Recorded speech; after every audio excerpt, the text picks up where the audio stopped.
Harrison Price for Thursday, November 21st, 2024, coming to you from the Nation Network studio, built by Arbor Lee, here at the Historic Wall Center in downtown Vancouver. And if you've got your tickets for the big game, why not make it a full experience? Stay downtown. Don't worry about getting home. Call the wall, 604-331-1000. You ask for the Harrison Price rate.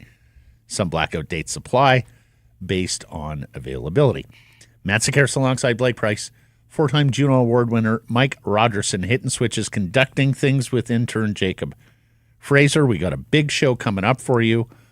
We will start with our Surrey Mitsubishi poll question. And Blake, it was a bit of a lark yesterday when I said, when we had that discussion, listener-driven discussion, DeBrus for Zadorov, who says no. Well, I say that Elliot Friedman said, I wonder about Zadorov back to Vancouver. It's not working out in Boston. Would you like the Canucks to reacquire Nikita Zadorov? Yes or no? You can vote at the Sekeres and Price X and YouTube channels. What do you think, buddy? Before I break down the answer of the poll question, I want to break down the genesis of the poll question. Because there is a true answer according to Blake Price. Before I break down we have a lot of poll questions. There's no right or wrong answer. This one, Blake believes there's a right answer. Well, we'll get into that in a second. Okay. But Friedman's saying this. So there's been, it's a bit of a beef that I have chronicled before of insiders that throw stuff out there that they don't report, but they query to the world. We query, though. I like query. No, but when insiders do it, it's often more than just a query. Ew. It's he's heard something. He doesn't have enough sourcing to really say this is a report. Canucks are interested in bringing back Nikita Zadorov, but he's going to throw it out there. I ain't going to. Get on it first, even if it's just throwing it out there. In this case, I really do think that Friedman is just throwing it out there. Mm-hmm. I don't think this is one of the he's heard something and he's gonna test the waters with it. I think he's just finding it kind of hysterical that Zadorov is struggling mightily in Boston, and the Canucks are seemingly missing the exact kind of player that Nikita Zadorov is. He's not wrong there. He's not. Now, should the Canucks inquire? Yeah, sure. Why not? I mean, it's free to do so. Based on what I would expect the Boston Bruins to ask for Nikita Zadorov, and based on the fact that if they're going to make kind of a mea culpa trade like that of this was wrong, we're going to bail on this, they'll probably want to make all the money back that they've spent on it. In other words, not hold on to any of the salary cap. I don't think the Canucks can afford that. So I'm going to say no. Yeah. So here's the thing. Sentimentally, yes. Loved watching Nikita play. Mm-hmm. Loved listening to Nikita. He brought vibes. He brought fun. And he was awesome in the playoffs. Functionally, yes, as well, as you acknowledged. I mean, they are absolutely missing this kind of player in the lineup. And the swagger. Well, all of it. And their strategy on defense and free agency just looks plain wrong nearly a quarter of the way into the season, right? Mm-hmm. Like, you were rolling back Myers, hoping you could squeeze another year of of second pair minutes out of him and Soucy, and so far that hasn't worked out for you. You had so many eggs in that basket that you thought you could get away with patchwork Desharnais and Forbert on the third pair, and that hasn't worked out either, and you sort of serendipitously fell into Eric Brandstrom, who's been a godsend. So there have been a lot of, and we're 20 games in. But right now, it looks like a lot of mistakes have been made by this management team on the defense. To fit Nikita Zadorov salary-wise, and first of all, I have a lot of people replying to me.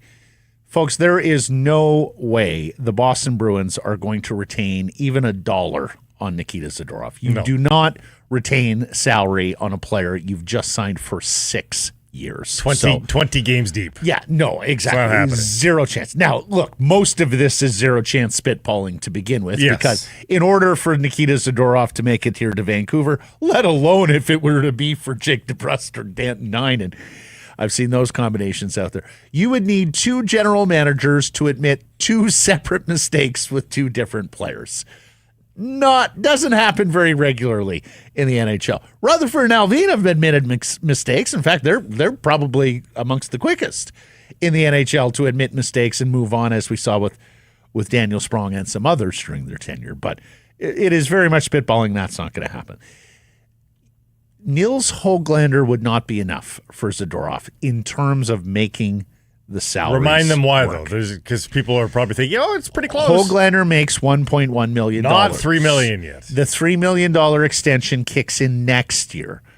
So Höglander at 1.1, Canucks have about 600,000 or so in space. Now, Höglander and Susie, that is something that could theoretically work, because that gets you really close on the salaries. But Susie's got a no trade. Susie has trade protection. So, look, I think it's a fun discussion.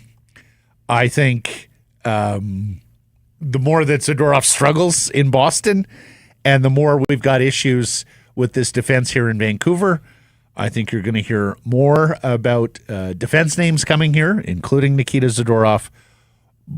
But I voted no because right now I think it is just too complicated, unwieldy to be able to make it work. Hey, check back at trade deadline, though.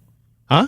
Like, if Boston is still sagging at trade deadline, and if the Canucks still have a need, and of course they will have more cap space then because they are accruing it right now, then maybe there's a snowball's chance. This is more just a fun exercise of, isn't it kind of interesting that what they need is what they had, sort of thing, in the poll question. But the other thing, and we've brought this up even before they played a game this year, like, there's not an obvious contract on the Canucks right now that can be used as trade fodder. Like, well, I think Höglander's the player, but it's a good contract. Like, there's not a onerous contract that you absolutely have to get. But again, his current deal is only worth 1.1, so that doesn't get you very far when you're trying to acquire a brand name established player who likely has a contract of $4 million plus. So there's not a huge and obvious exit strategy here for the Vancouver Canucks to allow them to bring in a better player. I was out at Surrey Mitsubishi yesterday. Big shout out and thank you, Daniel, Ahmed, the great team out there. We got Carmen a pre-owned vehicle, Blake. They worked with us on price. They worked with us on the trade-in. So, very exciting time here in my household. When you trade in a vehicle for a new 2024 at Surrey Mitsubishi, they're going to give you $3,000 above market value for your trade. You can take advantage of rates as low as 1.9%. The extended warranty on the 2024 PHEV, that's a no charge plus $1,000 credit towards winter tires, only while inventory lasts, only at Surrey Mitsubishi. And the 2024s, I was there yesterday. They are going quickly. Check it out, 13820 104th Avenue in Surrey, or online at surreymitsubishi.ca. I actually saw on their lot a 2024 Eclipse on the used car lot because it had 20,000 K on it. But it's a 2024, so you get that on a good deal. Go check it out. Top story brought to you by Yellow Dog Brewing, Neighborhood Brewing, Foolish Winery. Thatcher Demco speaks. Best he's felt in 7 to 8 months. He sees light at the end of the tunnel after huge progress over the last 2 to 3 weeks. Alas, no timeline yet. He's going day to day.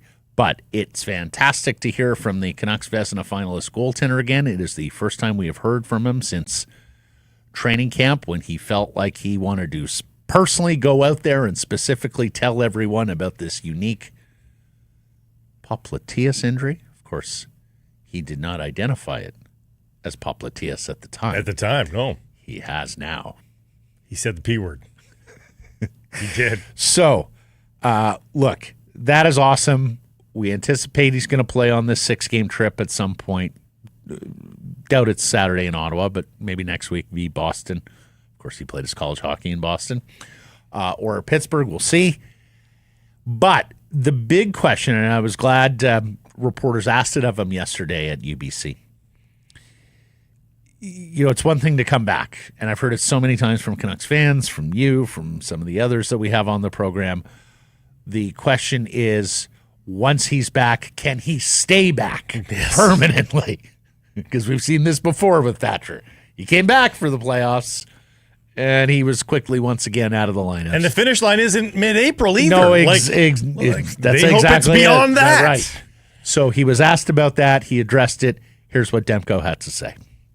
Admittedly, I feel great right now, and to your point, I can't feel good and go back into game action and then have a setback 2 weeks into playing, and I gotta put this thing through hell and know that I can kind of sustain that and withstand just the pressures of being in the NHL every day and playing games, waking up, practicing, traveling, doing all this stuff. I need to make sure that I'm ready for the long haul and do everything that I can to make sure that I am. So I think this last, like I said, I still have a little bit of work to do, but I think the last stretch of it is going to be just that capacity build and making sure that I can, withhold the schedule of the NHL. Before we get into what he just said there, just listening to him, bravo for him and to the Canucks for allowing him to speak like this. Well, but he's practicing now, though, right? So typically when a player is practicing, they are made available. Yeah. Jeff mentioned this last week. But he hasn't played a game yet. They could have drawn the line. They could have drawn the line there, Fair and they enough. could have just said, it's the Demko, let's protect him at all costs. And so, could have done it on the road when no one's there, right? And, but decided, and he's also not clamming up. That's a nice long answer on the perils of coming back early and all that sort of, bravo. Thatcher Demko is a very sharp guy. He is fully aware of the conversation, the worry, the everything about, okay, but once you're back and you stay back, and I love that part of, I got to put this through hell. My thought, and this, I only play a doctor on television here. It feels like it's not going to be necessarily about what he's doing right now. I think he's probably ready to start ASAP.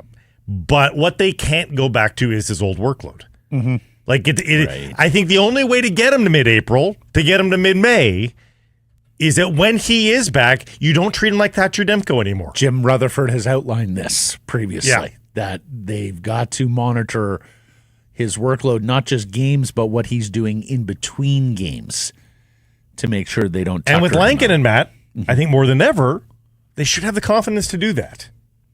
Well, yeah, 2 out of every 3 games, max.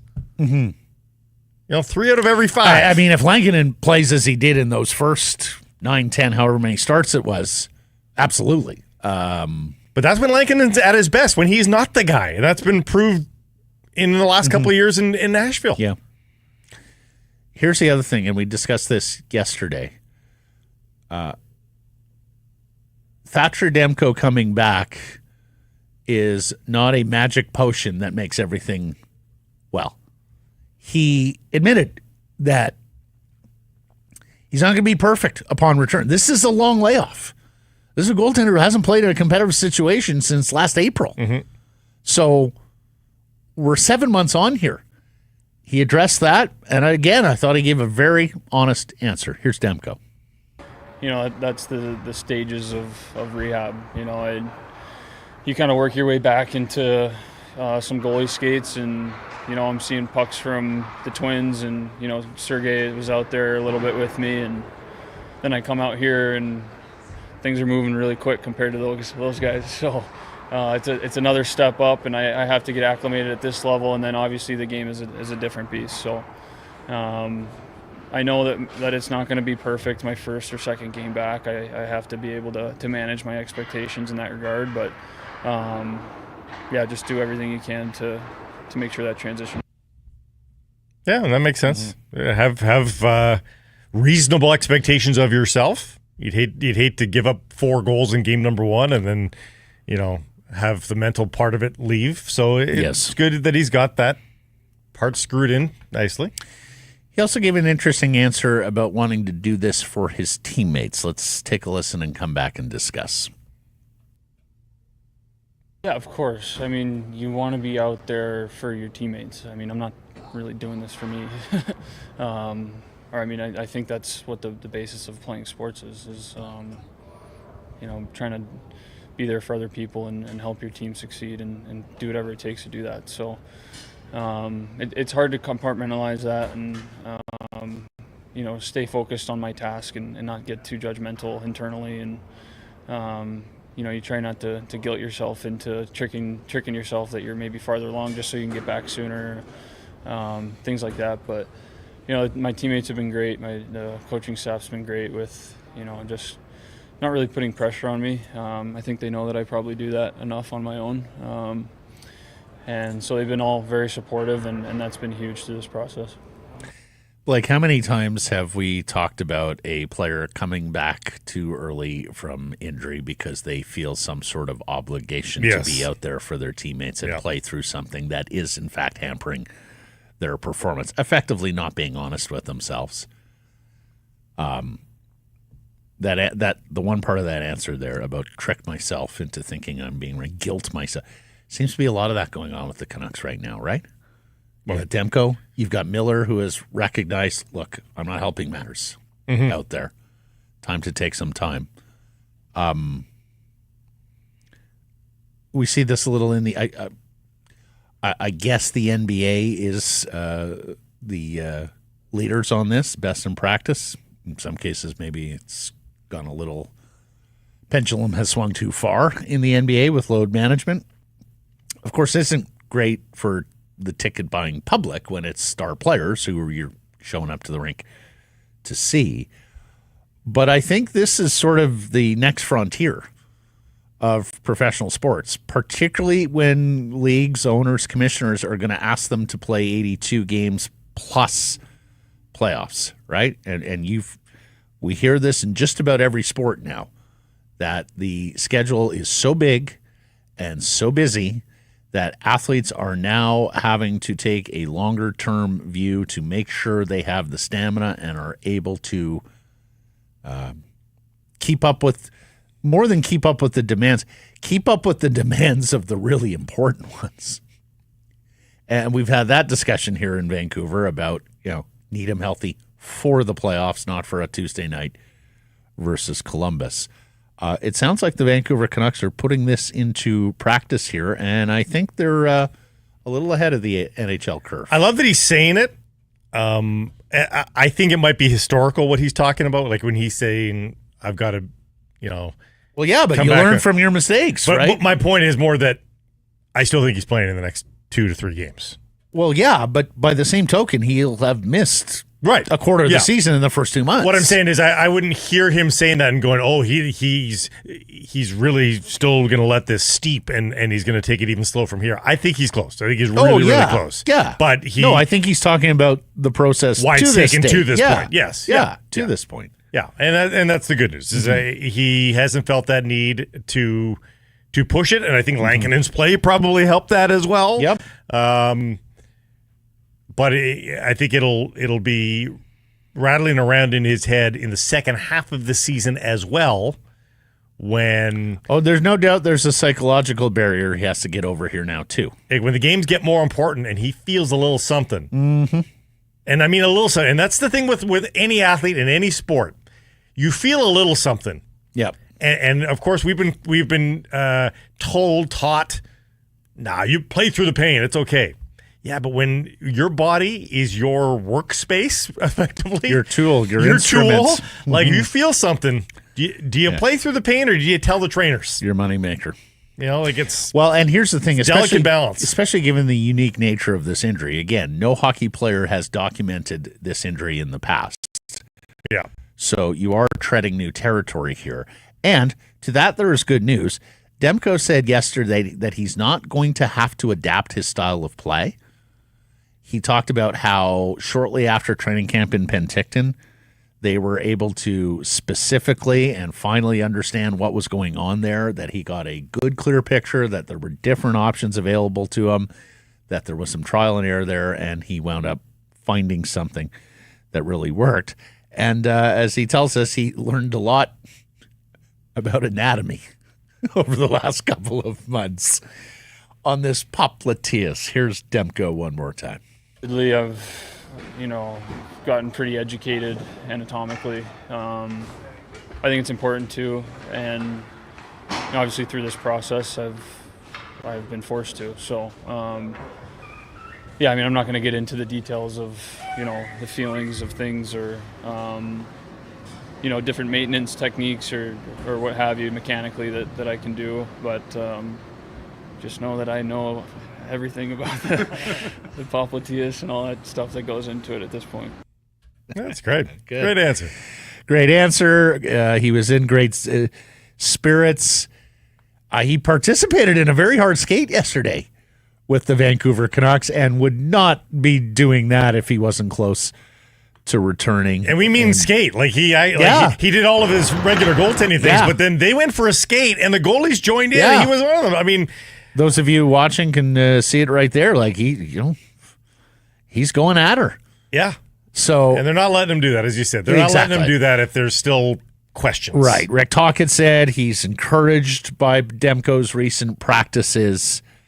So he's going to play on this trip. It's a matter of when. Look forward to the debut of Thatcher Demko here in 24-25. And God, Matt, I hope they play well defensively in front of him that day. You hope. Don't make him go east-west and all that stuff. Again, we talked about it minus Miller. You hope there are some snap-to-attention moments when guys of a certain ilk are in or out, and this would be a snap. I would say it. If I'm Rick Tocchet, I would say it. The day that he starts, I would be like, guys, so help me if I have to see Demko springing left to right or right to left because you guys have left the back door open, whatnot. Spot on. Bring it up. Don't re-injure our guy. No pressure, guys. Yeah. Don't screw it up for our star goal center. Well, yeah. What are Yellow Dog and Neighborhood up to these days? It's pretty exciting times at Yellow Dog and Neighborhood Brewing right now. And right now you can go check out the new release from Neighborhood, the Wild Wild Extra Pale Ale in collaboration with New Country Radio and the Okanagan. Crisp, hoppy, crushable. It's a brew for all Wranglers. Perfect to share with all your wild amigos. Yeehaw! The Wild Wild Extra Pale Ale from Neighborhood. Oh, please, Sydney at Yellow Dog. Please keep giving him copy that includes yeehaws. Vancouver was very yeehaw last night for the Zach Bryan concert. Do you know anybody who went to the Zach Bryan concert? I did not. No. My entire family minus me went to the. Oh, really? Yeah. Springsteen's here this week. Oh, really? Here's your chance, maybe your last chance to see the Brew. I would do it just because I know I'm supposed to. About this. I respect the musician. I've just never been attracted to it. That's all. This show was scheduled many months ago. I looked into tickets. I went, it's a little much. Yeah. Then we were making a trip to Vegas, and he had rescheduled the Vegas show as well. And I was looking at the tickets. I'm like going, you got to be kidding me. It's like half to a third of the cost of what it was going to be in Vancouver. Mm-hmm. Because, of course, when you reschedule a show in Vegas, there was a lot of people who were coming into town specifically for the show and aren't going to be able to make the return date. So we had great tickets at T-Mobile Arena. And Carmen said the same thing. She's like, look, respect the guy. Obviously, know he's an iconic musician. Wasn't the biggest fan, went to the show. We met friends in the aisle, everybody dancing in the in the rows, in the aisles, in the dark, so to speak. We had an absolute blast. You should go. Someday. Lekkerimaki down, Max Sasson up. Boeser on the mend. It's the other news from the Canucks here. And look, Jeff put out a tweet about Lekkerimaki yesterday, 5 games in. What are you thinking? The goal he scored, world class. Off wing, to be able to generate that degree of velocity and accuracy without getting the opportunity to really lean into it or even turn on it, unbelievable. You see something like that, there's not a lot of guys who can do that. That's why he's a first-round pick. That's why he has a big future.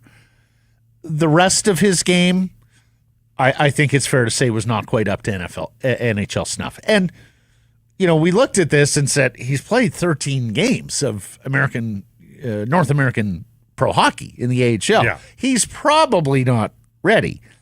Well, sure enough, he's not. Let's hear from Coach Tocchet. By the way, I think he's still he did better than I thought he was going to do. Like just in terms of just the wear and tear. I still think he needs to eat pasta and do squats. Oh, of course he does. Yeah, but, it's not an NHL body yet either. But the other thing here, Blake, is not having JT Miller there.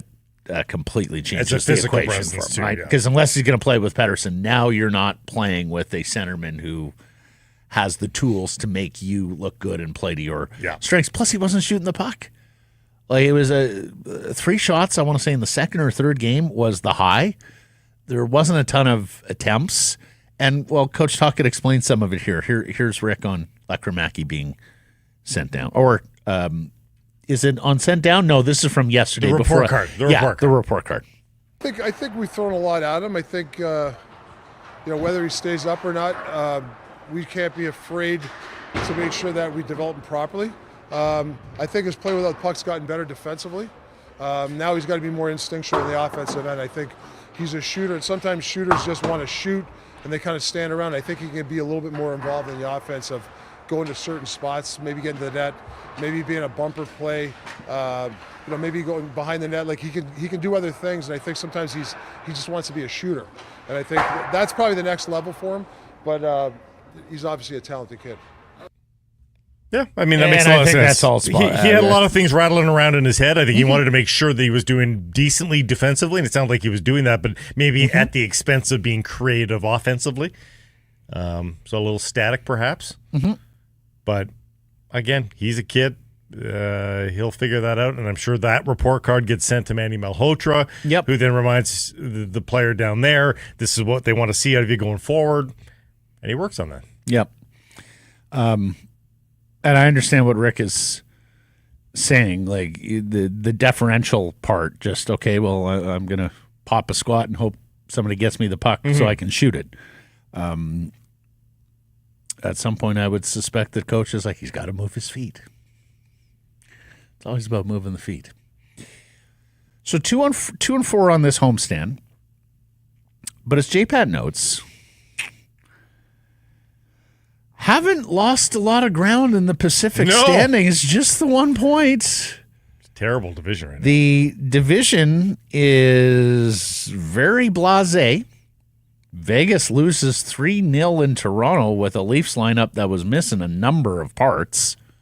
So they still lead the division by points. Well, and points percentage at 24. LA and Calgary at 23 points, both of them having played 19 games, so Vegas has a game in hand on them. Calgary got to hand it to them. You thought they'd come way back down to earth. 5-3-2 in their last 10. They won a couple in a row here. Edmonton bouncing back from another slow start, but not in the same way they did last year. 6-3-1. Very good from Edmonton over the last 10, but 22 points. Playing .550 hockey. That's worse than the Canucks, even though they're sitting on the first wildcard spot by points today. Canucks are sitting on the second and final playoff spot in the West. But fewest games. Yeah. But having played the fewest games, so points percentage, they would leapfrog Edmonton. And then there's Seattle, who, has there ever been a more middling franchise through its early existence than the Seattle Kraken? Seattle Kraken 9-9-1 for 19 points. 55 goals scored, 55 against. They are 0 on goal differential. And Blake, they're 5-5 in their last 10. They are the definition of mediocrity, the Seattle Kraken. They need their kids, their early young players, to turn into stars, and they haven't yet. Like, Matty Beniers is a good player, but he's not a star. Shane Wright, not even established himself as a good player yet in the NHL. Like, they had a couple of pretty good-looking prospects, young players, and they haven't fully blossomed either of those, and that's going to hold them back until they get there. But it depends on what metric you look at the divisions. There's only one team in the Pacific with a losing record, which is the best of all the 4 NHL teams. At the top end, it's mediocre looking, but everybody's kind of okay. Like San Jose is the only bad team. They're legitimately bad at 6-11-4. But Anaheim Ducks, with their 3 straight wins, they're a 500 team right now, the Anaheim Ducks. And they're the second last place they're team. NHL 500, but yes. Yeah, NHL 500. But, Yeah. that's the same metric I'm looking at the other divisions as well. Fair. That Atlantic, that one-time juggernaut division, the Atlantic division, is very similar to the Pacific. Mm-hmm. Parity. Yep. Gary likes his parity. In fact, Washington and Carolina both 13-4.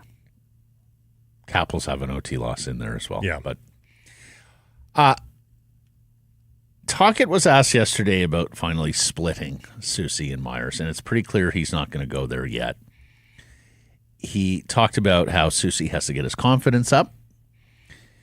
He needs to get into opponents harder, take sticks away. He allowed that he might have to split pairs up if it doesn't get better. He acknowledged a fresh guy might help. But then he went back to Soucy and Myers were good in the playoffs. Why do you think he is so hesitant? Because we saw this last year, too, with the defense pairs, including into the playoffs. They swap up forward lines on a pretty regular basis. They almost never touch the defense. Well, by nature of having 3 guys on the grouping rather than 2, there's just more combinations to be had, obviously, on forward lines. And I think on paper, this is how, like, according to pedigree and skill sets and everything, this is the best way. Like, the way that they have been rolling them out is the best way. It is. But if it's just not working, I think you do owe it to yourself to look elsewhere. And if only temporarily, Matt. This Ottawa Senators team on Saturday has some flaws, to be sure, but they can score some goals. They can score some goals. There are some pretty good offensive players there, both up front and on the blue line. Not unlike the Ranger team that they just saw, actually. Kind of. Yeah. Mm-hmm. 3 lines there that have capacity to hurt you offensively.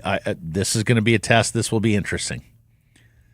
Because if they have another stinker and he's still willing to stick with them, whoa, at that point you got to ask yourself, like, when is this ever going to change? Or is he basically telling management, guys, just go get me someone better? It's a talent issue, and I need, before I'm going to split up pairs and all that, just go get me a bona fide second pair defenseman. Yeah. There's part of me that wonders that. Whether he's looking around going, okay, Carson Soucy and Tyler Myers, I got to eke another year of second pair minutes out of these guys. Well, let's do it until we are 100% satisfied that they can no longer do it. Then we'll make the move. I want to preface this by saying it is a very small sample. Just over 48 minutes, 48 and a half minutes together, which would be the equivalent of about 3 to 4 games. But our old friend Grady Sass pointing out, Kiefer Sherwood with Elias Pettersson Blake, 48 minutes and 34 seconds together at even strength this year. Their Corsi is just shy of 69%. Their metrics, their high danger chances are 73%. Their expected goals for is 71%. On the ice for 6 goals scored and just one against. Is it possible that the elusive winger for Elias Pettersson is Kiefer Sherwood, fourth liner in Nashville? Well, yesterday I walked back. I said Kiefer Sherwood is not Alex Burrows. And production-wise, I'm going to stand by that. Career-wise, I'm going to stand by that. He's not going to be able to accomplish what Alex Burrows did. But in terms of the effect on Elias Pettersson, yeah, I think that could be a little bit of an Alex Burrows on the Sedins. The Sedins never played with pace. Never had a pacey winger that could crash and bang. They always wanted to put him with the sort of the bigger, more powerful. Right, create room for them. And also, they always wanted to play him with the right shot winger as well. Yeah. That there was a thought that the way the Twins cycled the puck to the perfect line mate was a big right shooter who could get into the tight areas, the dirty areas, and finish some of those short passes and quick chances that the Sedins were able to create off the cycle. I wouldn't guess that if you go into the lab to create the perfect winger for Elias Pettersson, I wouldn't guess that it would necessarily have the profile of Kiefer Sherwood, but I get it. I do get it why it might work. Well, I mean, the end of that story was, after thinking that was the perfect complement to them, they wound up with a fleet left shot winger. Yeah. And Vigneault said, what do you like about Alex with the Twins? He gets them playing with pace. And I mean, we talked yesterday about how Sherwood, because he plays so predictably, that has helped Elias. But you got to Elias keep up. doesn't have to wonder what Sherwood is doing. You got to keep up to him. If you're Elias Pettersson, Well, but he's going to be the higher man, Blaze, so he doesn't. Yeah. It's not a foot race with Sherwood to get below the goal line and in on the forecheck. No, but there are times where Sherwood might have the puck first, and sure, yeah, or he's blazing ahead looking for the pass from. Anyways, I like what I'm seeing there. How can you not? I mean, looking at those metrics, so and you might as well try to cash light. It's more than twice the amount of scoring chances are in their favor when they're on the ice. And even if it's just a hot spell, ride out the hot spell. Absolutely, then. Juice it. Oh, for sure. You run this thing down to the last drop. Yep. Like if Sherwood continues to play at this level and Pettersson continues to play as he has, and to be fair, Elias started playing better before Sherwood got on the wing, but if it continues, it ain't broken. Don't try and fix it. Mm-hmm. Get every morsel out of that combination. Lastly, Conor Garland has a son. They named him Quentin. Not but for the reason you're thinking. It's for a character in Jaws, not after Quint Hughes. The captain of the boat in Jaws, I'm He's a big shark fan, if you didn't know that. He's obsessed with everything sharks, Garland. Conor Garland is obsessed with everything sharks? Yes. I did not know that. Yeah, apparently that's the thing. That's his thing. Because Quinn is Quentin spelled the same way? I believe so. Oh, wow. Yeah. Yeah, I remember when we first became aware of Hughes, you would oftentimes see him written a prospect, Quentin Hughes. I remember talking with Dave Poulin about it. He was a close friend of the Hugheses, and he always referred to him like I did a World Under-17 Hockey Challenge with Poulin, and he referred to him as Quentin at the time. Oh, young Quentin. Yeah, somebody told me that there are people in his life that call him Quentin. Yeah. All right. Let's get to, before we get to today's menu, one of the things we love about Wall Center, we're here in the lower lobby level of the North Tower. There's a big mingling area just outside the studio walls with 2 glass doors. We share it with the conference room. Exactly. So when you have conferences, and we've had a couple of really big conferences here at Wall Center this week, you get a lot of people milling about the lobby. More often than not, they look over, they see 2 schmucks with lights on them talking into microphones. Then they look at the wall and they see names. And then they come to the window and they start taking pictures. And usually if I see that they're taking pictures, I will wave. Shout out to Bonnie from Prince George. We caught Bonnie taking photos here. We went outside. We said, Bonnie, you want to come in and take photos? She says, my son is absolutely obsessed with hockey. Gabriel Tobler says he's a goalie, a rep goalie in PG. 10 years old, going on 11. Playing a game down in Salmon Arm. Tournament, yeah. Says he absolutely loves everything Vancouver Canucks, loves everything Prince George Cougars. If you're not familiar, the Prince George Cougars have an awesome goaltending prospect up there, Joshua Ravensbergen. Could be the rare first-round NHL draft pick goalie.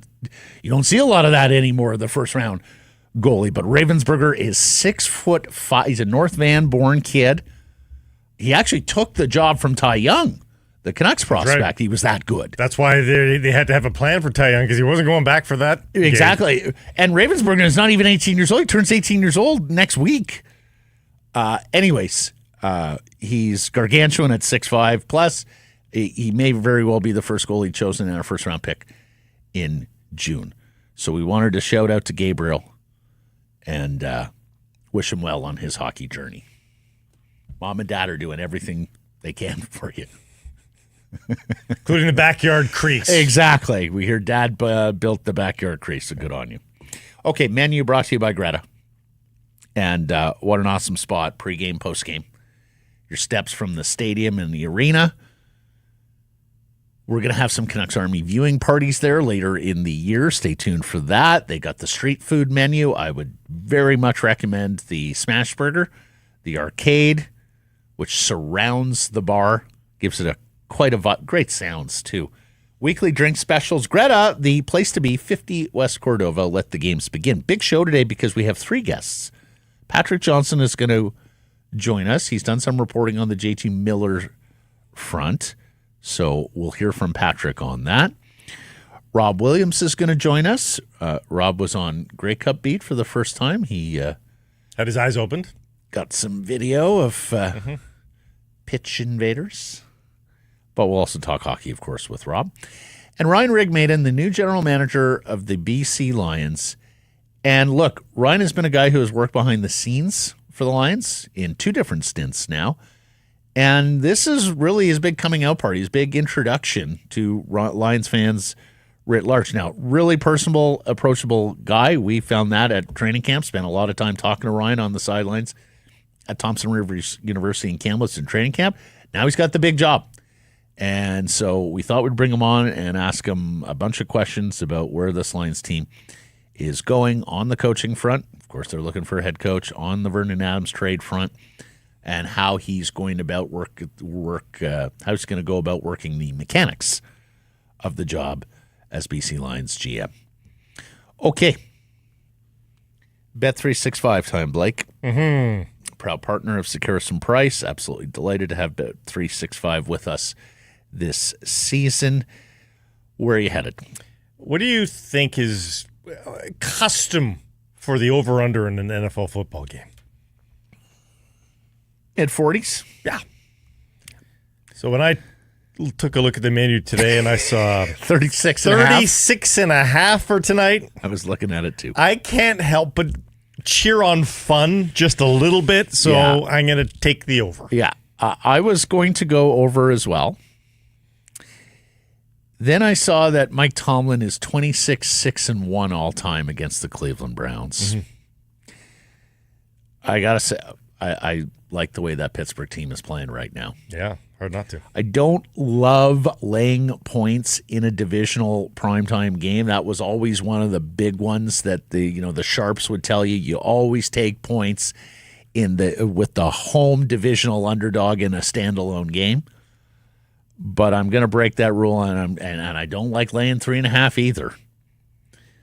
I just don't have a lot of faith in the Browns, and I like the way the Steelers are playing, so I'm going to lay the 3.5 with Pittsburgh tonight on your Bet365 bet of the day. Open an account with Bet365 today and bet on a huge range of markets, so whatever the moment, it's never ordinary at Bet365. Use code NATION when opening. I'm basically hoping that Cleveland can get to 14.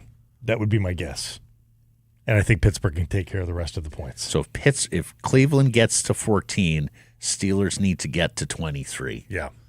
Or Steelers get to 30. Yes. And Browns get to 7. Oh, yes. Yeah. Patrick Johnston coming up next. I'll be honest, I don't get to many games anymore, whether it be at the arena or the stadium.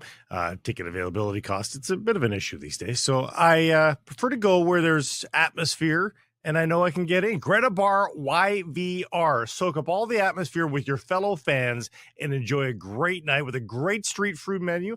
I prefer the poutine. Weekly drink specials as well at Greta Bar YVR at 50 West Cordova. And we'll be having our viewing parties there all season long as well. Your pregame, your postgame, it's at Greta Bar YVR, 50 West Cordova. Let the games begin. Scarson Price from the historic Wall Center. And now a word or two about White Spot featuring Blake Price. I mean, this segment, the White Spot segment. You folks love us talking about this White Spot. Our guests like to hear about the comfort menu.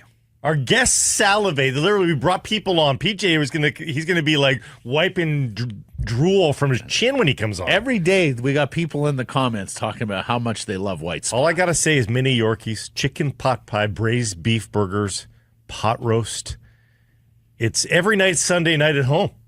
As a kid, that's what the comfort menu's about. The mini Yorkies, what an incredible invention. Hats off to whoever said, you know what, a full Yorkshire pudding, how about minis? Make 6 of them, put them on a plate. Just fire them back. They would last about 12 seconds on Blake's table.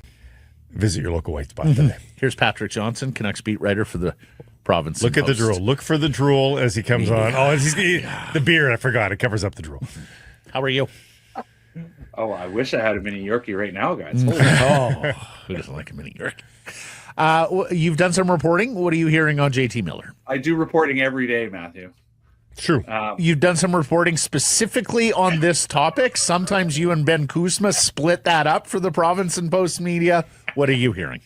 Well, I mean, as we heard the other day, stepping away from the team, needs to. I mean, it is clear he has not been playing well, right? Like, this is something we all know. And I think I've said he's been hurt. We've long suspected he's been hurt. Certainly the neck area, upper back. I was described to me as a, quote, unique injury. Tell me if you've heard that before about a Vancouver Canucks player trying to come back from something. We talked to him yesterday. His name is Thatcher Demko. But yeah, that Miller physically has been dealing with something that has, certainly the impression is, it's sort of that question, why not take some time off? Well, it maybe not be one of those ones that like you just sit there and rest, which leads you to think maybe it's like a nerve problem or something like that. And certainly, I'm going all Moj here, right? Back when I used to play rugby, I did have a nerve problem in my arm, which was unusual and needed some rest, but just needed time more than anything. And so that's kind of what I found myself thinking about. But I think also, just as I wrote, like the weight of the world, and that's really the impression. The more I talk to people, it's sort of the weight of that he's a guy who wants to beat the person on the other side of the rink. And the more I've talked to people, the more I think it's become clear that somehow this became an overwhelming mental obstacle for him. And so there was a bit of a just take a deep breath, go over there, get yourself moving back in the direction you want to be. And obviously there's challenges. There can be challenges beyond that. I don't know, but certainly that the impression I have as a hockey player is a hockey player who hit a wall, a couple different aspects, and you stay home for a couple weeks, and hopefully you come back and you're close to the guy you want to be. Yeah.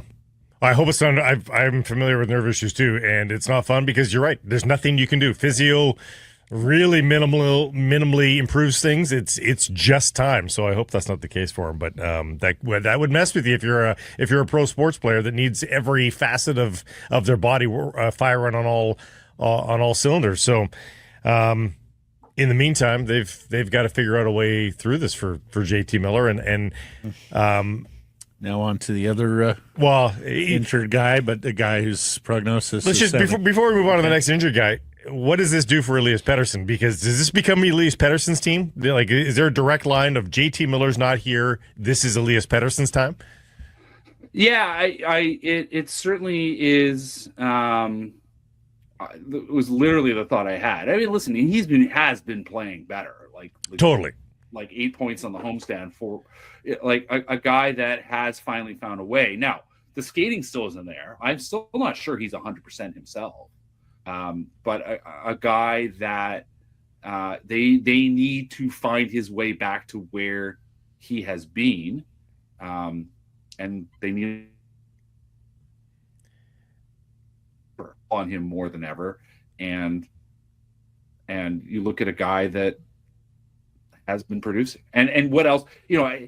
Like I said, if he's not 100%, he's certainly playing pretty damn well. The acceleration isn't there, and that's the thing I'm still concerned about. But as a result, in terms of numbers, all the things are trending in the right direction.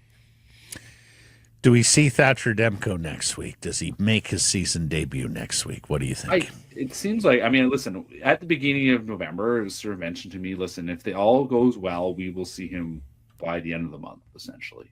Well, we're almost there. Here we are. Talking, and he certainly was talking to us, and he was relaxed and relieved and pleased to talk to us. Like, it was rather remarkable how upbeat he was and ready to discuss. I mean, he said the word. He said popliteus. He said it. I heard that. And I went, whoa. When he met us in Penticton, when he met you guys in Penticton, he was very clinical and businesslike about it. And yesterday you could see a guy who had some weight relieved from his shoulders. Yeah. And that's the good news. And I asked him, have you allowed yourself to imagine that game back? And he said, no, I can't. But he also admitted that there were moments where he had, that he would get, and he just had to be no, I have to just get right. And he's now in a position where he's almost there. And you can tell that the confidence is there. So yes, I mean, if he plays by the end of next week, I would not be shocked. That would bring us to the end of November. I said, doing those skating drills yesterday, like if they're guarding him, they're not letting him do that. No, exactly. And if he says, as he said, really, they didn't know where they were at until after training camp. Like, we're 2 months. Like, you think about the sequence of things. These guys hit the ice in early June, late May, right? Your preseason buildup is your preseason buildup is a 3-month long process. If he missed, essentially, he's now hitting his training camp form. Like, he knows also that, he gets in the game.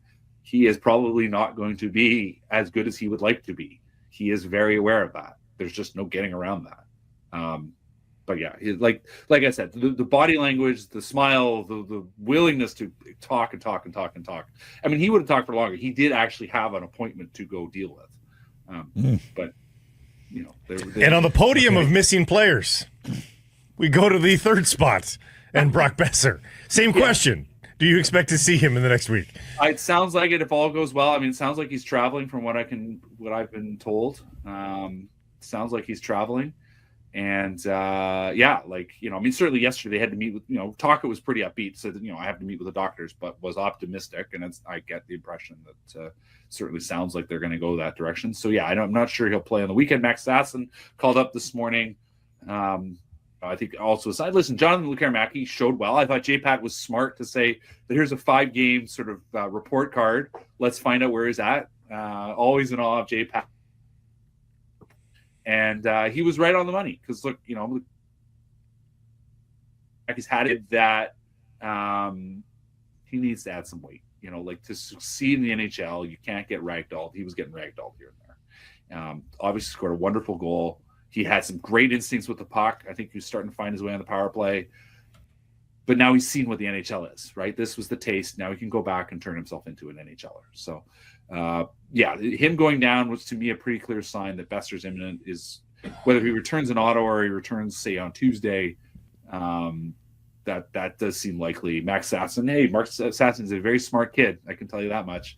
And a player that clearly they think has been coming along. We'll see if he can, be any better than Niels Oman, because Niels Oman right now is the other option. And sounds like we're going to see Sasson on Saturday. I guess we will. Yeah, I mean, you count the numbers. He'll have to be in the lineup, right? Right. I mean, unless Boeser's back, right? So, I got to say, it's fun unwrapping the new toys, huh? Lekkerimaki, now Sasson. I had hopes to see EPD as well, but isn't it fun? Isn't this fun, guys? Like young call-ups 8 who might actually have a future in the National Hockey League, not just be stopgaps for the Sea of Grandland. This is amazing. I love this. Did I see that from Jeff? 8 call-ups in the first 20 games? 9. All right. 9. Well, right. is some of that, though, the shuttling for cap space accrual? Yes, and it's also like Ty Young's call up, but still, it's not. It's 9 actual call ups. Isn't this fun? It's crazy. Well, and it's the cap space thing, right? Like, this is just a position they were never really even in this position in the Gillis era, right? Because they were so hard up. The philosophy then was just be up beyond the cap. I mean, you had our friend Mr. Gilman yesterday. was the master of this. Well, this team doesn't have to do that. They're trying to do other things, and also they're playing both ends of the table. It's actually pretty impressive. I should clarify. It's 9 players, not 9 call-ups. So it's not the yo-yoing. Yeah, 9 players. No, 9 players. Right, yes, some of it is because of the yo-yoing, but it's great fun. I'm, to have a good team and see this is it's having your cake and eating it too. Well, not that I've ever understood that phrase. Like it's having guys that are the idea that they're actually close, as opposed to guys that are going to be in the mix, or sorry, that just need to be there. Like there were times where guys would get called up, and you needed a warm body just in case, but that guy was never going to play. These guys, they do believe we'll play. I mean, Sasson it's a kind of now or never kind of situation. Like if he can come in and contribute and be useful, then they'll keep him around. But if it turns out he could just be, I suppose, the next Linus Karlsson, right? Like I just don't. Yes. They saw what they needed with Karlsson. He could stand in the lineup if they needed to put him in, but there's not much else there. Ask you the Surrey Mitsubishi poll question. Would you like the Canucks to reacquire Nikita Zadorov?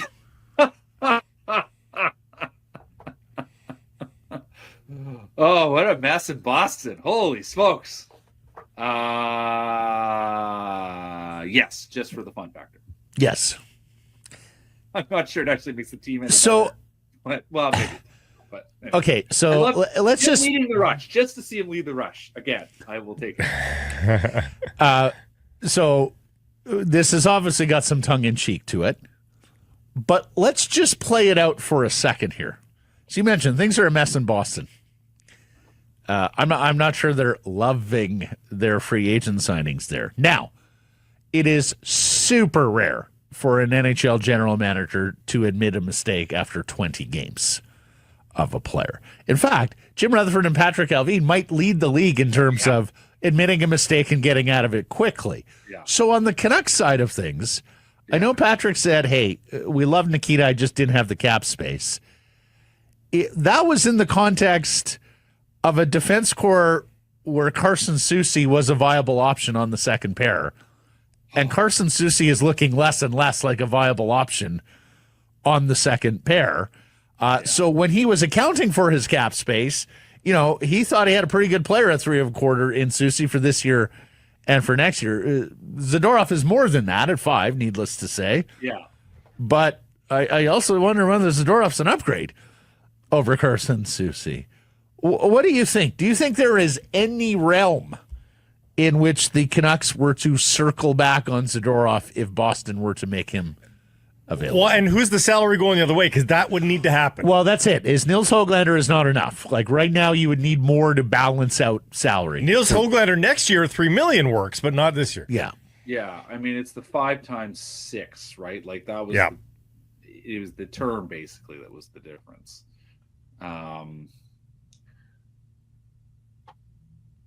Listen, I still think Carson Soucy can be the right player for them. We saw the guy last year. I'm not convinced he's 100% as well. Rick Tocchet talked about his confidence. I mean, Rick Tocchet talked about his confidence yesterday. I asked him this, where's his confidence? And he said that he just needs to, everything's been going wrong for him. He turns around the pucks in the net. Now, Cody Severson with a great breakdown on the numbers. Look how bad the expected goals is, look at the expected goals and look what the actual results are. And, what's the difference? And I said, well, the difference is because they haven't made good decisions with the puck. Like they've been beaten in front of the net. Like was it against Nashville that Soucy got beat in front of the net? It was on the weekend. It was one of the games on the weekend where Soucy just gets beat in front of the net. It just wasn't good enough. And that's not a play he's been making. Tocchet yesterday mentioned taking sticks away. And, I found myself thinking of every minor hockey coach I ever had, talking about sticks. I kind of said to Rick after, I said, man, like every coach I think that's ever lived has talked about, get your stick on his stick. And he just went, oh, man, he's just like, it's just, I feel like I'm having to go back to school with these guys. If we just do that, like there was, I can't remember, I think there was a goal on on Tuesday he was mentioning where he thinks, you flip his, he said it's advantage ad, like you just flip the stick away. It doesn't happen. Active sticks. If it's that simple, okay. Sticks. If it's that simple, like, good. But, so on the Zadorov question, I mean, there's just oomph that he would bring to the lineup, absolutely, and energy he would bring to the lineup, absolutely. Like he brings you. We all saw how great he was in the playoffs. Let's not forget he wasn't great in the regular season. What is the role you're bringing him into play? Is he? I don't think he's a second pairing defenseman. That's the problem. Is Soucy a second pairing defenseman? I don't know. He played like one last year. He's not playing like one this year. Ideally, you're number 5. In the playoffs, Zadorov was every bit Zadorov, yes. I mean, Soucy. Defenseman. Historically, in general, he has not been a second pairing defenseman. Like I think it's just. I think realistic. He is like Soucy. You'd rather have him on your third pair, right? He's a weapon you spot. But now at $5 million, that's I wonder. So that's you why never put the genie back in the bottle, but boy, what I would have loved after a playoffs like that for Zadorov, big summer and another year working with Tocchet and Foote. I would have loved to have seen that in a parallel. Sometimes players just work better in different systems. That's it. And maybe he's a better fit here. I mean, Sprong goes back to Seattle and scores. Exactly. I hear yeah, who knows? Okay. Meanwhile, Elias Lindholm, 2 goals. Mm-hmm. Yeah. Well, we talked about it yesterday. He is not a play driver. He has a lot of great traits. And so I can understand why you look at the traits and think that guy can drive a line because he sees the ice pretty well. Yep. He passed the puck pretty well, shoots it pretty well.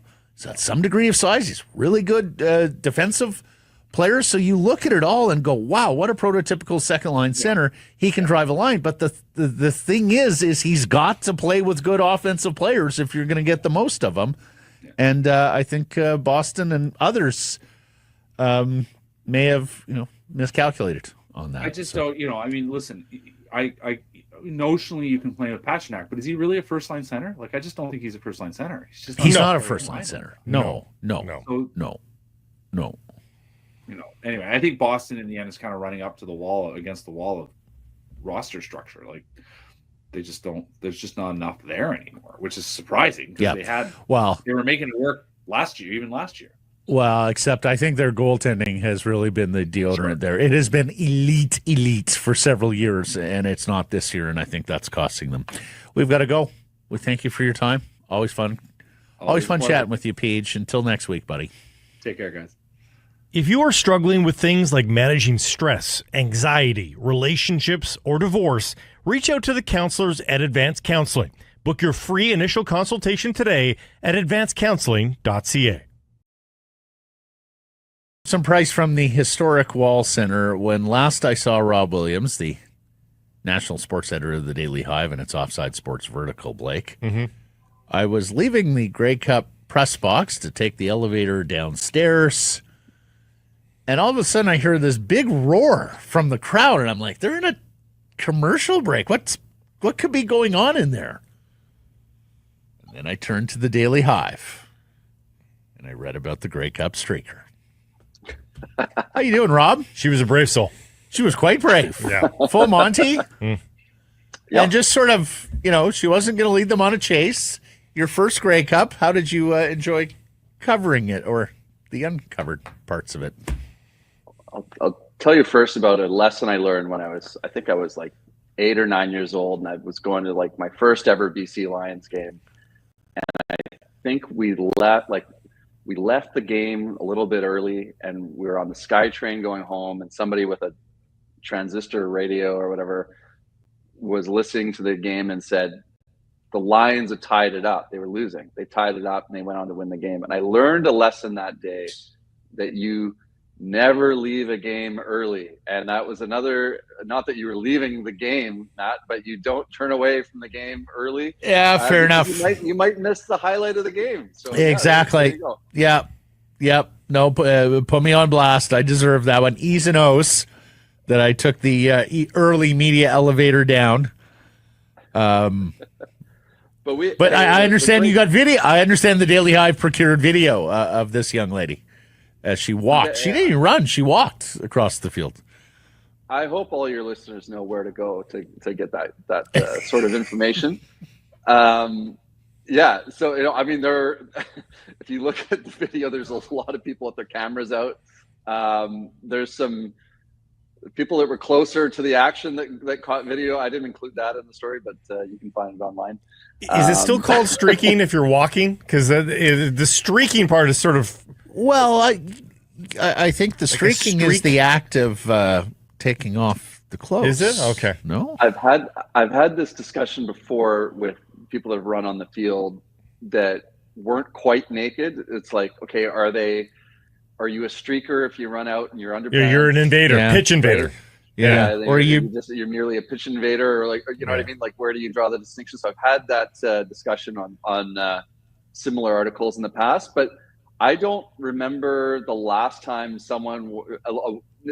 Certainly, I don't remember the last time a woman went fully nude on the field. I think we've seen a few men do it, but we are the dumber sex. It's usually us. Yeah. Yes. Yeah.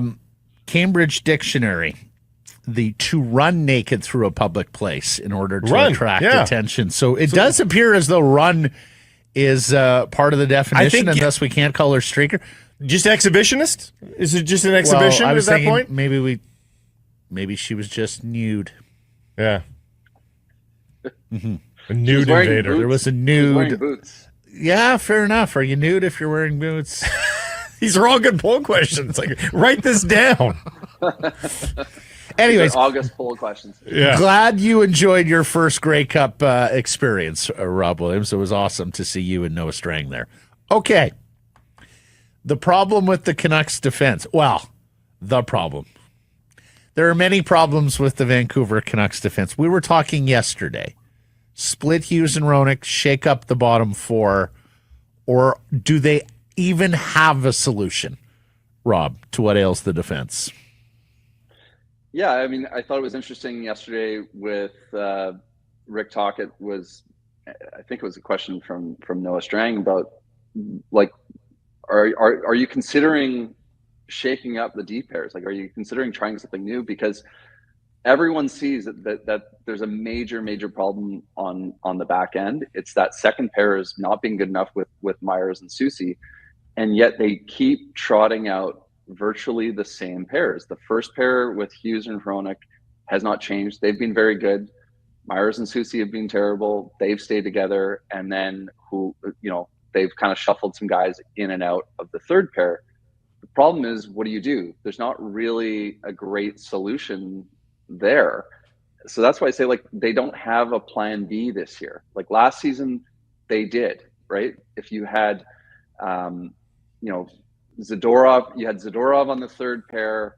When the playoffs came around and Zadorov began to play great, you can elevate him, give him more minutes. Ian Cole was struggled in the playoffs. You can take him down a notch. Cole, a lot of people forget that Cole was the number 4 guy on the depth chart last season.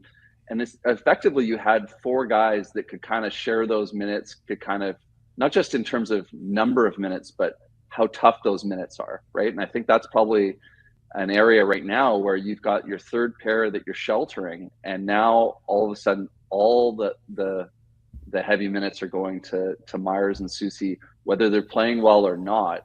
And I think that's a real big problem for the Canucks right now. Obviously, they need to do something to rectify that. And I don't know if I agree with Tocchet or not. I feel like they need to try something else just to try it. Do you break up Hughes and Hronik? Do you elevate Brandstrom? I mean, I'm not terribly hopeful for those solutions either, because I do think there's value to just having Hughes and Hronik together, and you can play them, play the pants off them.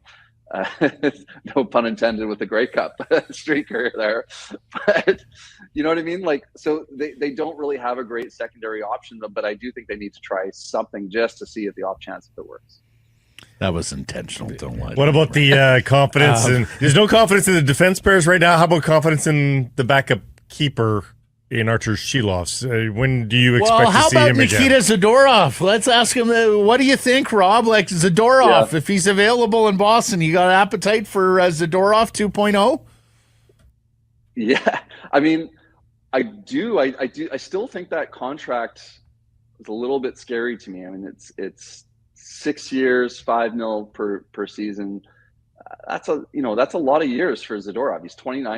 He's going to turn 30 before the end of the season.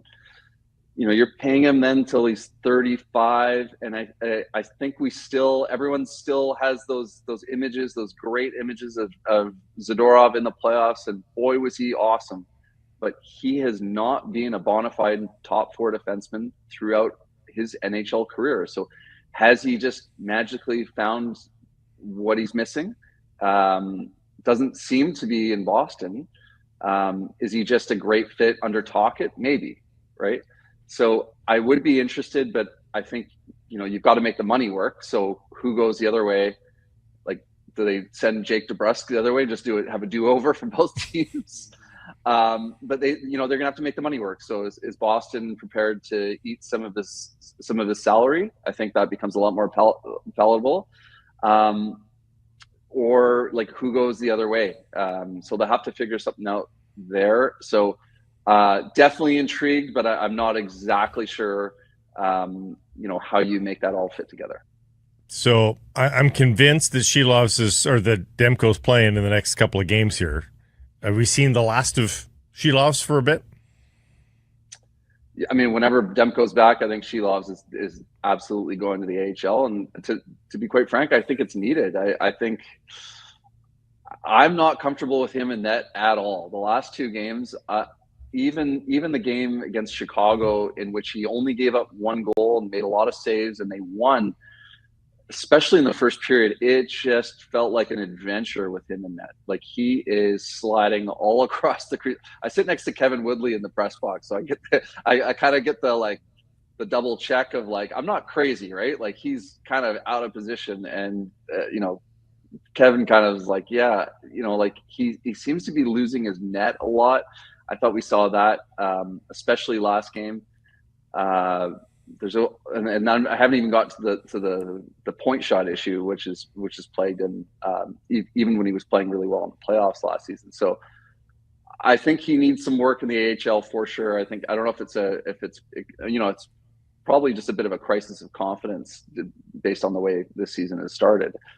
But yeah, for me, I just don't have confidence in him in the net right now, and I think he needs a long run of play in Abbotsford before that. And quite frankly, if Demko and Lankin are both healthy, I mean, those are your guys, and I think that they're going to be your guys in the NHL for the rest of the season. Yep, needs to go on a streak in Abbotsford. Thank you, Rob. What? Buttoning up to Ron McClaney. Thank you, Rob. To Ron McClain. Good to catch up. Wasn't punny enough. Perfectly Ron McClaney, yeah. Thanks for this, Rob. Until next Thursday.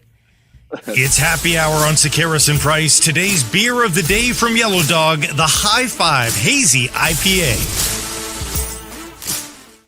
Sekeres and Price from the Historic Wall Center. This next segment brought to you by Ben Moss. Ben Moss, proudly Canadian-owned, operated, a history going back more than a century. 5 locations here in British Columbia, including Willowbrook. In Langley, Coquitlam Center, committed to customer satisfaction. They've got a large selection of Canadian mined diamonds, lab-grown diamonds, diamonds with payment plans to suit your needs. For more information, check out benmoss.com. Ben Moss, shine bright. And it's our pleasure to welcome in. We've known him a long time, Blake. Going back to his first tour with the BC Lions, we'd see him up in Kamloops, hang out there at Thompson Rivers University. The new general manager of the British Columbia Lions. Our pleasure to welcome back to the program, Ryan Rigmaiden. Congratulations.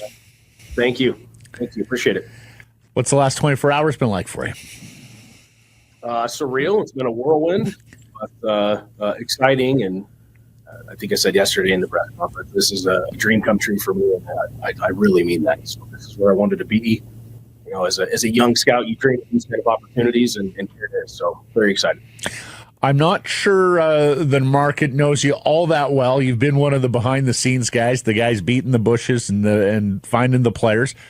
Ryan, just tell us your story. You grew up in Spokane, Washington. Take it from there. Yeah. So, I grew up in Spokane. I knew at an early age that I wasn't going to be much of a football player, so I kind of shifted to the strategy and philosophy side of things. Started doing just scouting in my spare time and when I was a high school student, and just fell in love with the process and what everything was going to be. And And luckily, as I started going through college, I met some NFL scouts, and they were very good to me. I was in California at the time. I moved back to Spokane in my mid-20s. There was an arena football team there, the Spokane Shock, and they had the team there had just won the AF2 championship, and all of their coaches were going to the AFL. And so I just basically cold call, emailed, sent some scouting reports and a note to the owner. It's a guy named Brady Nelson, who's a terrific guy. Still talk to him today. Sent a message to Brady and just said, hey, this is what I've been doing. Do you guys have a scouting department?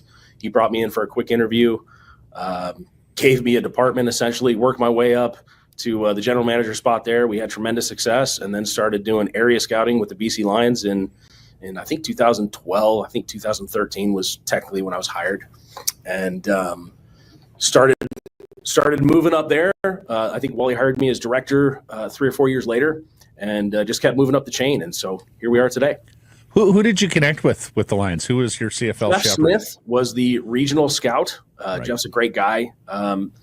Neil and I had spoken over the phone probably for 3 years before I even met him. And so we had sent up Kareem Smith and Stanley Franks and a couple other players who did really well.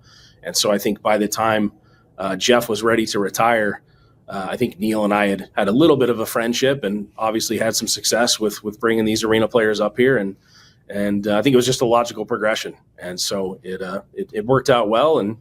And again, here I am today. Can we take a left turn here before we continue? What was our obsession with arena football back in the day? There was at least 2 tiers. I think there might have been a brief stretch where there was 3 tiers of arena football.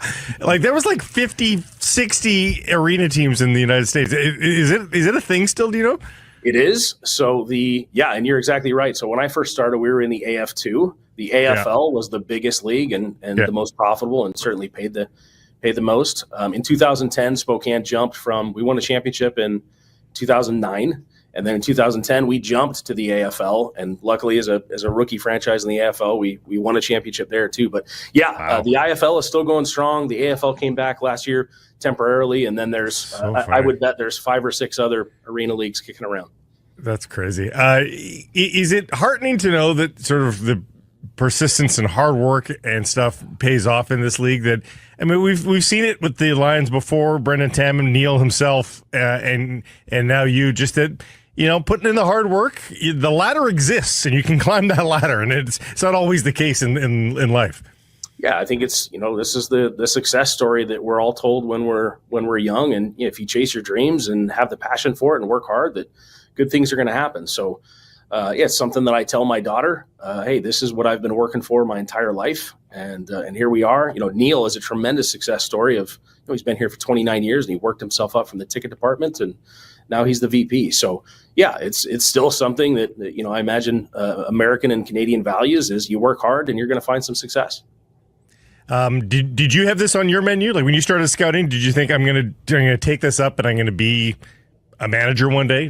Was that part of the dream, the plan? Yeah, it's certainly the goal. There are, I know dozens of NFL and CFL scouts that have done this for 30 years and never get the shot for whatever reason that may be. And so it's always the goal. You always prepare. You try to do the best you can, and you certainly put in the effort. But some guys don't get the shot for whatever that is, and fortunately for me, this one did. There is a salary cap. How's your math?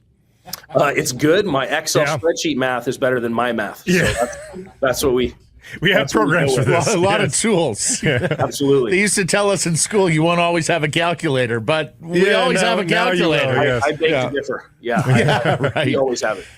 Yeah. Well, let's get to the task at hand.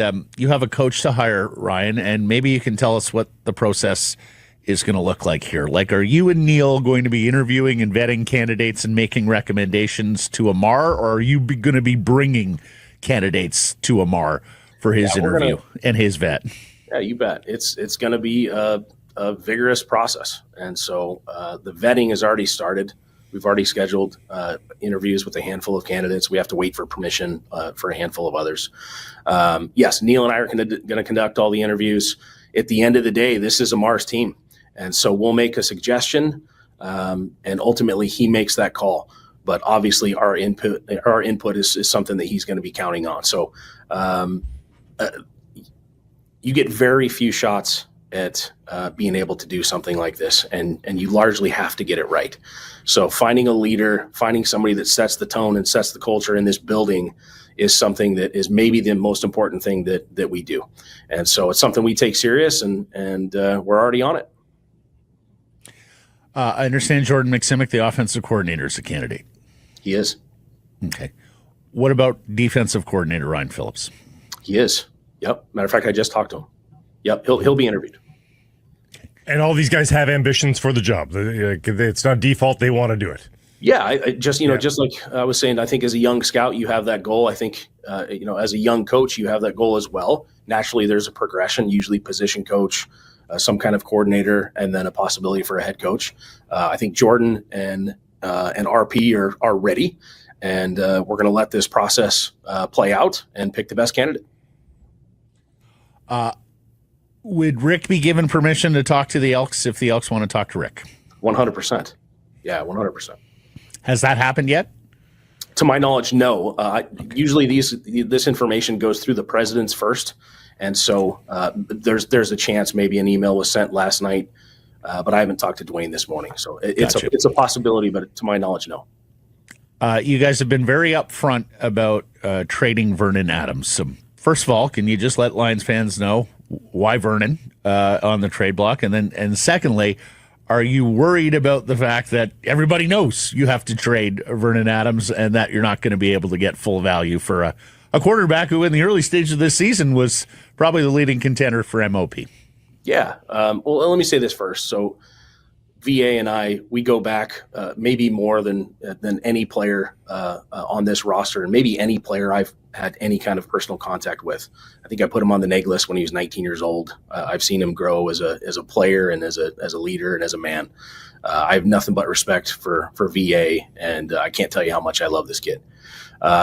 Through the process of bringing Nathan back and what the coaches wanted to do and what we saw, we all agreed in the building that moving forward with Nathan was the best thing.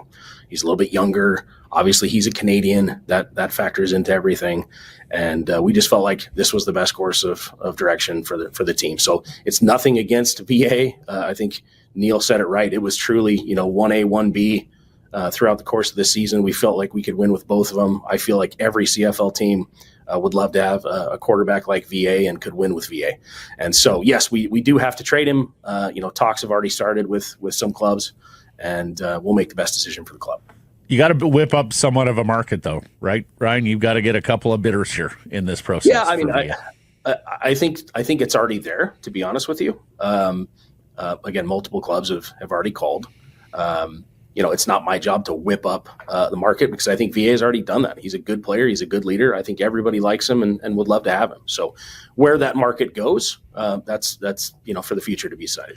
There's other quarterbacks out there that are available, none with the pedigree necessarily of Vernon Adams, but there's like a Trey Ford might be, intriguing for a team as well. Canadian guy, there's intrigue there. Does it worry you that there's other young notable quarterbacks out there?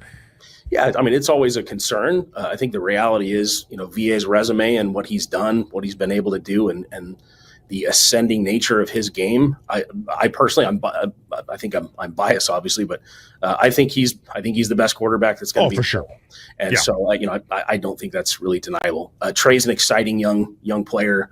Can you put a team on his back and have him win? I'm not sure yet. I think he's certainly got that potential. But until you do it, if you're a head coach and you're looking to make a decision and jobs are on the line, I think VA is much more of a sure thing than anybody out there. You mentioned this yesterday in the press conference, Ryan. You're going to keep your U.S. scouting duties, and you figure you'll be here in Vancouver. You live in North Carolina. You figure you'll be here about 6 months. Just take the fan through your process, like how you see the workflow working in this gig now. Yeah, I break the year kind of up into quarters, and so let's start with the calendar. So January through the spring. You're dealing with the CFL draft, you're dealing with free agency for us, you're dealing with the all-star games and the scouting process. You go into the late spring, early summer. Obviously, that's when training camp and those kind of things happen. Summertime for me is NFL camps, further evaluation, trying to put together the best roster possible for playoffs. And then in the fall, we start shifting gears to playoff preparation, but also from a scouting perspective of, you're going to the NC2A has started up, CIS has started up, and so you're going down that road. So there's truly no off season. But my process, I'm up here about 3 months already out of the year. So with my travel, which is pretty vigorous, asking me to be here for another 3 months isn't out of the question. And frankly, it's something I'm excited about. Yeah. It's not too much to do both? No. It's, again, I'm always traveling. My Sky Miles can prove that for you. But it's part of the business, and frankly, it's something I enjoy. And as a scout, you love the chase. You love going out to find guys and watching film and doing school visits and doing all the things that lands you terrific personnel. You mentioned the college draft. Your basis is on the U.S. side. You've procured most of the American players to the BC Lions. The draft was always separate and dealt with by others here in BC. How's that going to work now? That's not entirely accurate. So, Rob Ralph certainly heads up our Canadian department. How we've done it is, Rob has gone out, and first of all, Rob's excellent. He's excellent at what he does, and he's a terrific human being. We're lucky to have him. Rob has gone out. He's gathered all the information. Rob puts his board up, and then there's always a discussion. And usually, because I'm doing all the U.S. stuff and contracts and other things, I get into that process very late. And so it's very similar to what the NFL would call an over-the-top scout. Usually they're focused on the top players, the top 30, the top 50, whatever that might be. And so it's something I've already done. I've got strong input in, and now it's going to be final say for me. But it's a new challenge and something we're gonna take head on. Yeah. Lastly, Ryan, a captive BC audience here filled with Lions fans. What's your message? What do you want to tell the fans for 2025? Yeah, we're excited. I think with the injection of a new head coach, a new culture, new excitement, I think that's going to bring us a better success on the football field. I think all of us saw at times last year we were terrific, but I also don't think we played of all the games we played. I don't know that we played a complete game one time. And I don't mean to say that insultingly. You look at some of the terrific wins we had, the Montreal win on the road.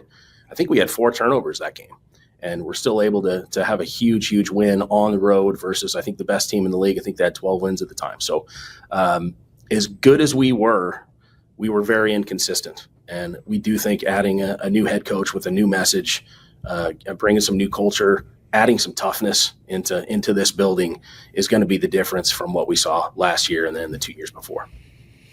Well, to Blake's point about a meritocracy, you've done terrific work for 2 franchises now in the CFL and 2 different stints with the Lions, and the league needs good, young, up-and-coming executives and coaches. So we're delighted for you, Ryan. Thank you for the time here, and we wish you the best here. Careful of Sean White at training camp. He's going to be in a bucket hat, and he's going to try to convince you he's not Sean White. Just be careful.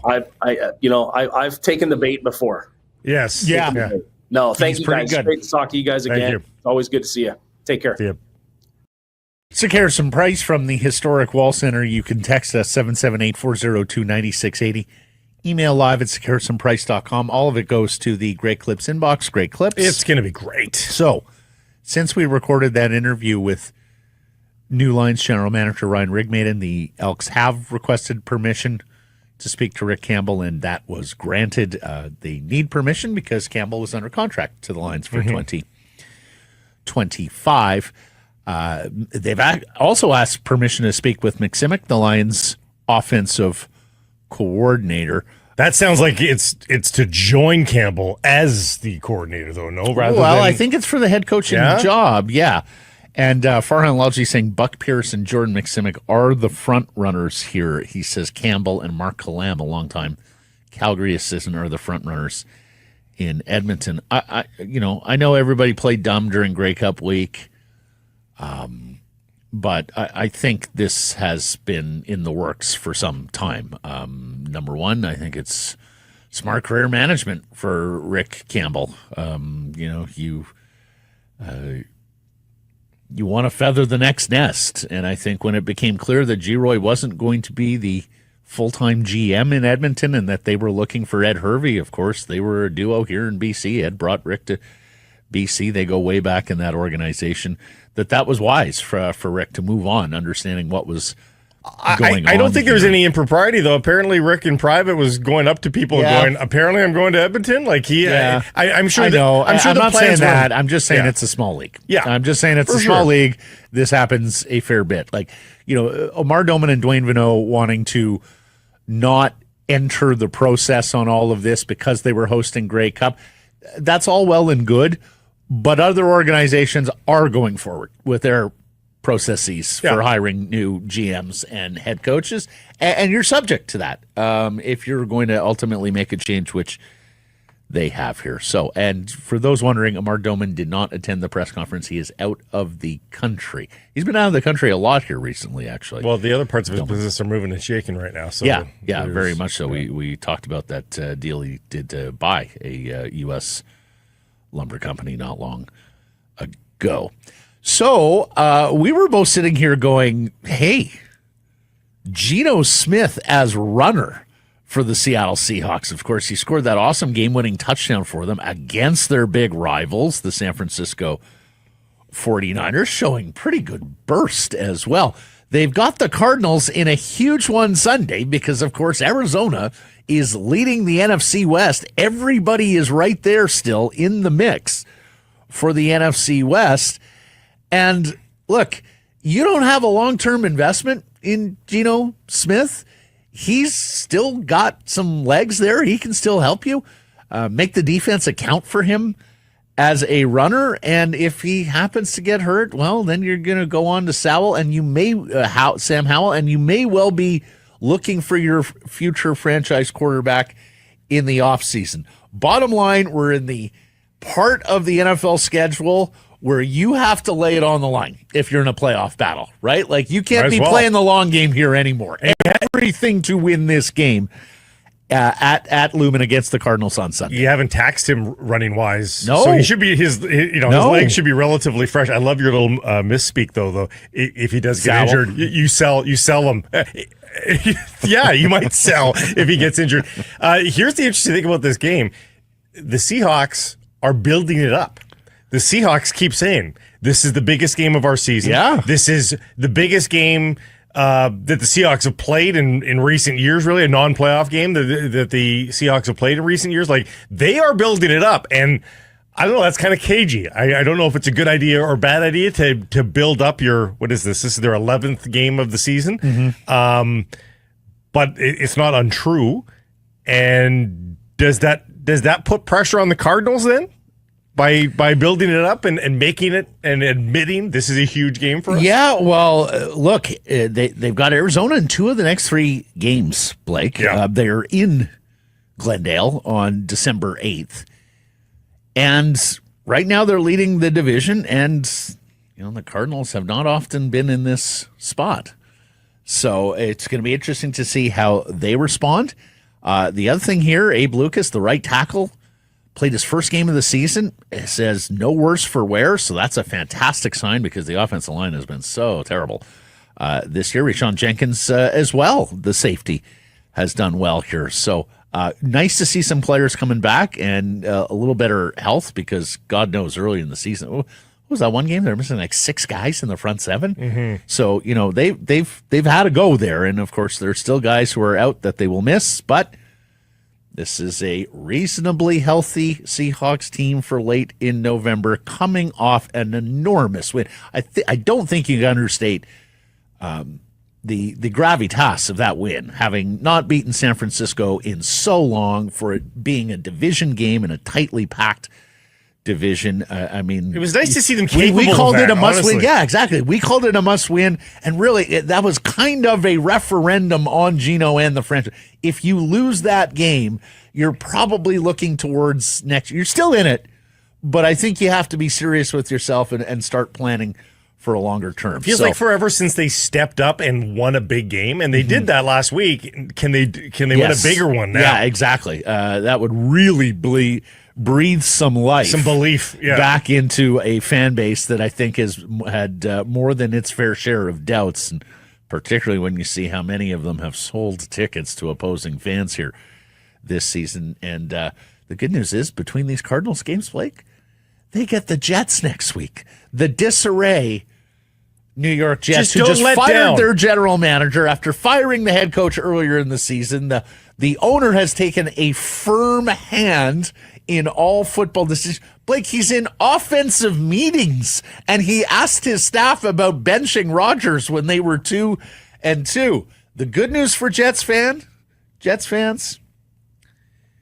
he's a former Donald Trump political appointee who may well get another ambassadorship somewhere around this world, in which case he will be out of the building. He's going full Jerry Jones. You never go full Jerry Jones.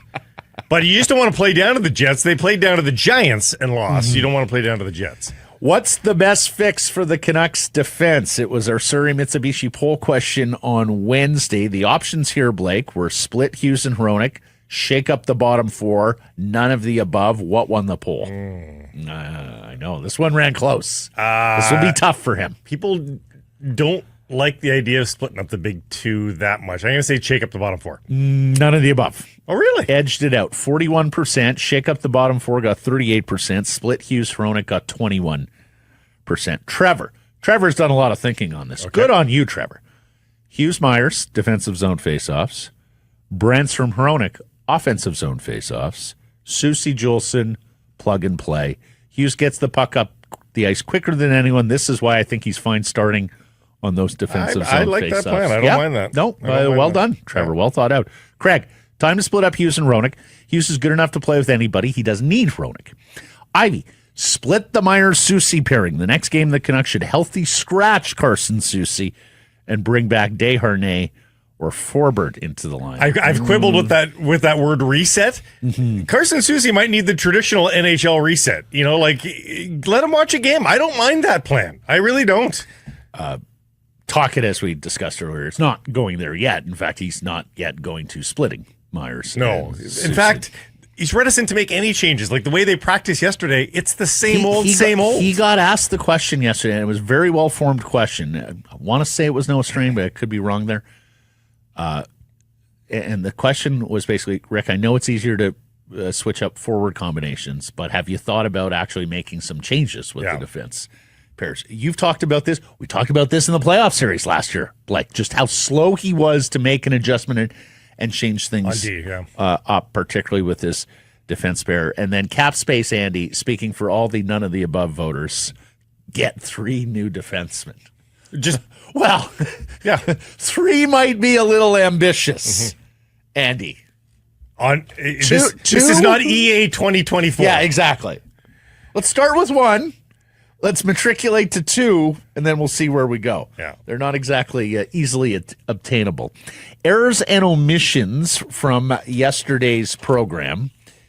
I had a little issue with my camera at one point, full disclosure. Just got unplugged here. So I was off camera for a bit, and then I came back pixely, so I'm told. On the audio pod side, it was Corrado before Gilman. I threw to Gilman, so apologies there. Yerke pointing that out. And, did he have a go at you, Yerke?